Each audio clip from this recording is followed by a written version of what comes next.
Good afternoon, my brothers and sisters. Today is an important day for us as Africans. We are in this seminar to talk about democracy on the continent and also to talk about politics in Africa.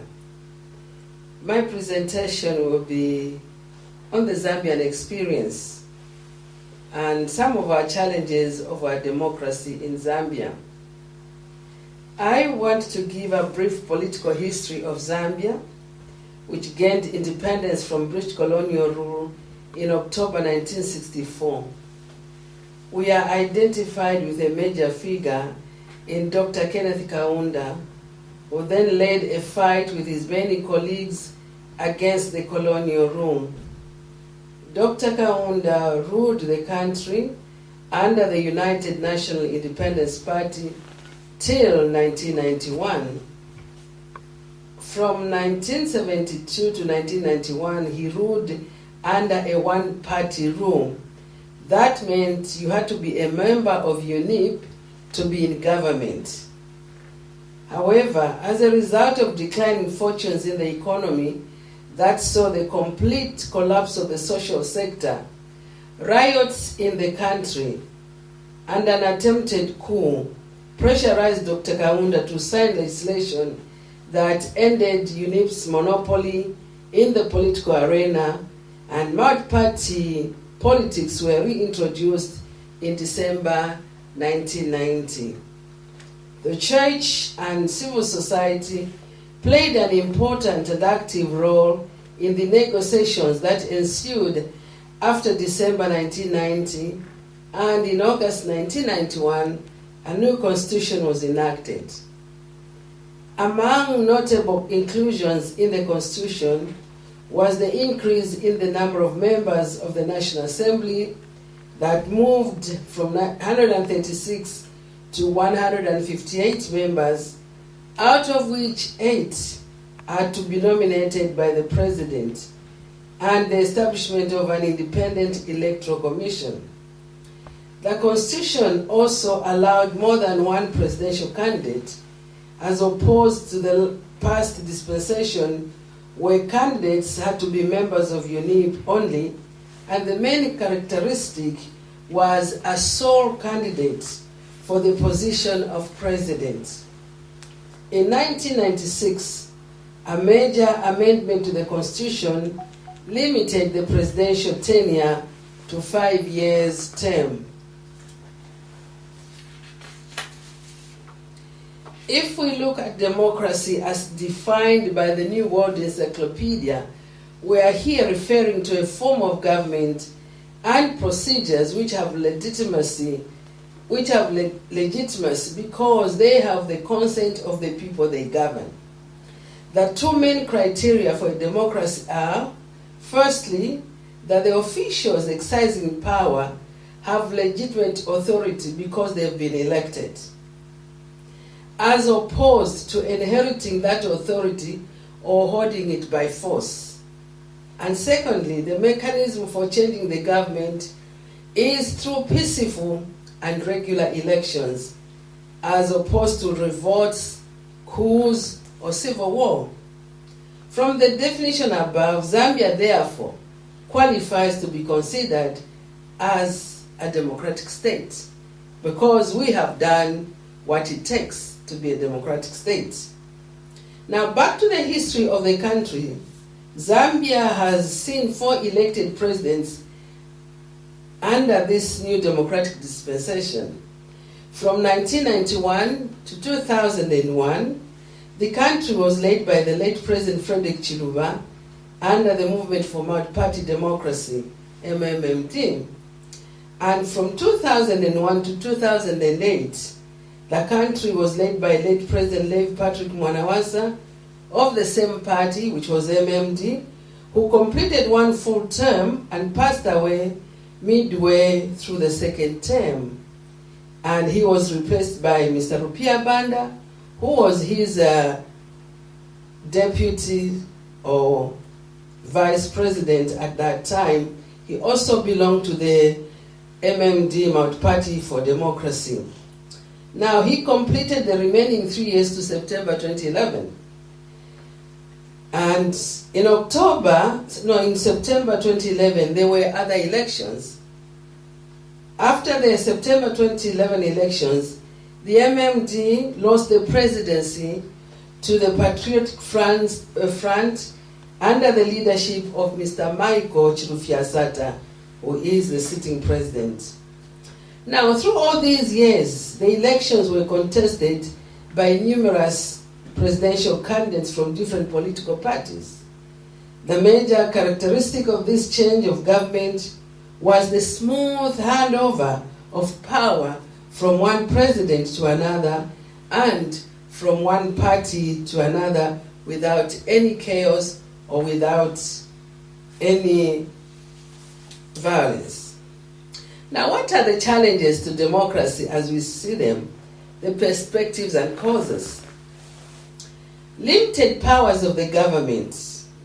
The aim of constitutional democracy is to limit government powers and control excesses, to prevent arbitrary use of power in a democracy, and also the separation of powers provides the means for checks and balances. In this regard, there must be a distinct separation between the three arms of government, these being the executive, the legislature, and the judiciary. In Zambia, the legislative wing is a mixture of political parties, and the will of the people is assumed to prevail whenever bills are before Parliament. There is always debate, there is always voting according to one's conviction, and also party alignment, because this is a multi-party thing. The judiciary in Zambia has had to decide on matters that involve a sitting president. I'm talking about the president. For example, recently, the judiciary overturned suspension of judges by the president. The government did not argue, they obliged. All they did was to lodge in an appeal through the Supreme Court, but they had consented to what the other court had said. Influence of NGOs and the media. In many instances, lobby groups such as non-governmental organizations and the media tend to pressurize governments to legislate in favor of particular interest groups. Such legislation may have little or no impact on the majority, but because of bargaining being a tenet of democracy, group selfish interest prevails. There are positive and negative influences to this. In Zambia, the NGOs had bargained successively in stopping the presidential term debate when the late President Chiluba intended to go for a third term of office, and he had been lobbying for a constitutional amendment. In this case, public interest prevailed, using the lobbying and bargaining approach by NGOs. And we had a group which called themselves the Oasis Forum in Zambia. This was a group which had the church, the civil society, and other groups coming to form what they call the Oasis Forum. And this is what prevailed over President Chiluba when he wanted to run for the third term. In another instance was in the case where the immunity of a former president was removed through picketing of parliament by minority and yet influential private media. I think you've heard that the second president, his immunity was removed and he had to face charges in the courts of law. This again was done by influential private media, including the church and other interest groups.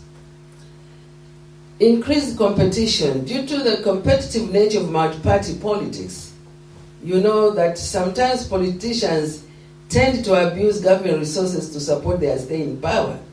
There are often tendencies by politicians to exaggerate their capacity to address social problems to win votes, and this leads to corrupt practice just to win votes. But in Zambia, We have had certain cases where results of elections have been nullified by courts of law due to abuse, electoral corruption, and other vices or malpractices during the time of campaign.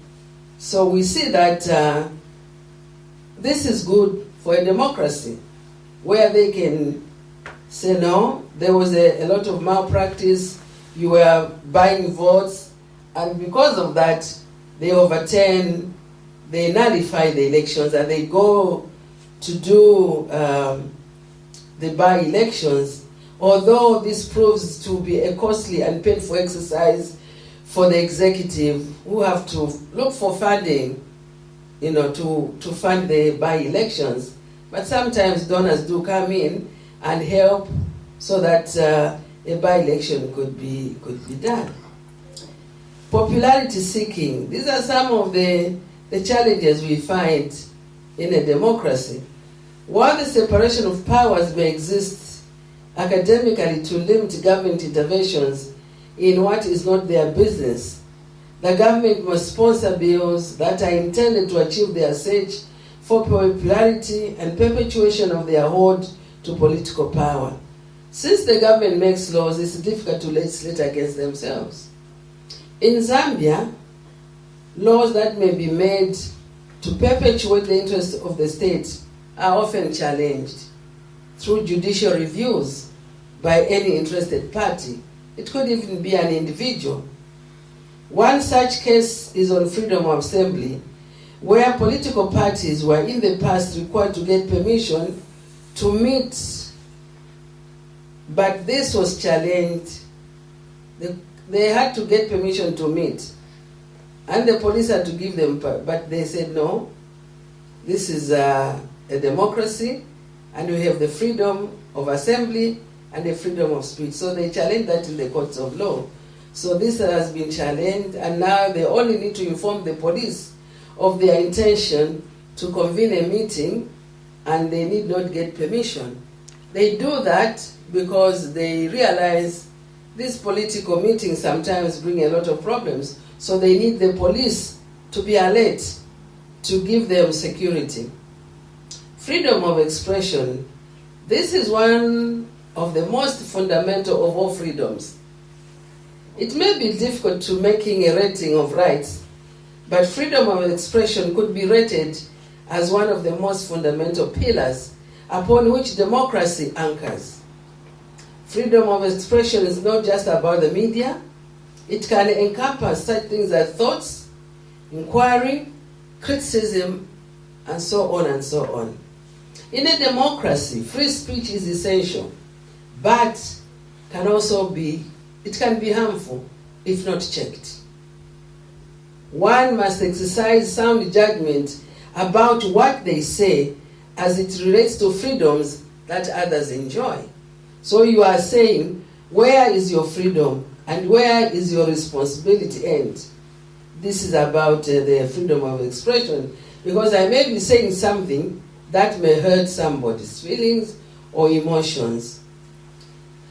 Zambia has a free press which sometimes has pursued their own selfish interests or interests of the sponsors. You know that some of the things we do, because we are sponsored by some people, we begin to pursue our own selfish interests, not on behalf of the country. The government has even put in place an independent broadcasting authority to ensure that government does not curtail press freedom, for example. So we have an independent broadcasting authority in Zambia, so that if you want to register your radio, your television, you are free to do that. The Zambian government believes that democracy cannot thrive without a free press. A government needs to be selfless to undertake such a step.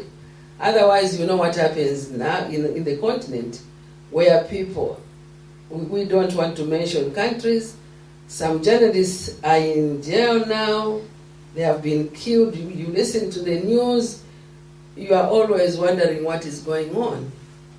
This is not in Africa alone, it is happening elsewhere in the world. In conclusion, I wish to assert that despite the challenges, democracies are more likely to assure human development than non-democracies. Because then people are able to express themselves. People are able to say, this is what is good for us. They are more likely to deal with corruption, abuse of power, and many illegalities as people have freedom of speech and other liberties. Good constitutions provide a sound basis for representative, transparent, and accountable democratic governance under the rule of law. Africa then should strive to advocate for people-driven constitutions to drive them through the democratic processes. And this is the time, and I want to thank the organizers of this meeting for bringing us as Africans to begin also to do an introspection as Africans. How are we living in our democratic countries? Are we being democratic, or we are suffocating people? So for me, today is a great day that I come, and I wish that as we come to the end of this seminar, we'll be able to rediscover ourselves and also to assert ourselves as Africans. We will have our own democracy, not something that is determined to us by somebody else. We'll know what our democracy is all about. And I think also in this democracy, we'll be talking about respecting our leaders, and our leaders also being accountable and respecting their core as leaders. Thank you so much, and may God bless you all. Good afternoon, good morning, how is everybody? On behalf of I know I'm not Nigerian, but I am Zambian, and I'm an African. I wanted to take this opportunity to invite all of us here in Sweden and even in the diaspora to come and attend this important seminar. They call it Democracy Day, to talk about democratic tendencies and politics in Africa. We are alive to the fact that now Africa is the rising star, and everybody is looking to Africa. So as Africans, let's come together and speak on the democracy on our continent and assert ourselves as Africans that are going to make a change in the world. Please come one, come all. You'll enjoy yourselves. Thank you. God bless you.